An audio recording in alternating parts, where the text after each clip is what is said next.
Hello అందరికీ.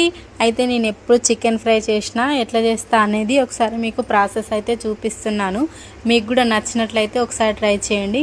నేను 1/2 kg chicken తీసుకున్నాను. అందులో ఉప్పు, కారం, పసుపు, అల్లం వెల్లిగడ్డ వేసి ఆయిల్ పోసి మంచిగా కలిపి పక్కన పెట్టుకోవాలి. తర్వాత స్టవ్ పైన ప్యాన్ పెట్టి అందులో ఆయిల్ వేసి ఆయిల్ హీట్ అయిన తర్వాత ఉల్లిపాయలు కూడా వేసి అవి ఫ్రై అయిన తర్వాత అందులో అల్లం వెల్లిగడ్డ మళ్ళీ పసుపు కొంచెం వేసుకొని కలుపుకొని అది ఫ్రై అయిన తర్వాత మళ్ళీ ఇందాక కలిపి పెట్టుకున్న చికెన్ కూడా అందులో వేసి కలిపి మూత పెట్టి ఒక 5 minutes సిమ్లో ఉంచి పక్కన ఉంచాలి.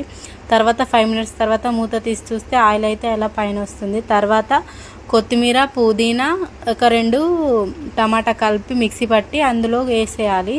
చికెన్లో వేసిన తర్వాత కొంచెం ధనియాల పొడి వేసి తర్వాత కొత్తిమీర కూడా వేసి కలిపి అయితే మళ్ళీ మూత పెట్టి సిమ్లో పెట్టేసి అయితే పక్కన పెట్టాలి. తర్వాత 5 minutes తర్వాత చూస్తే చికెన్ పైన అట్లా అయితే వాటర్ వస్తుంది.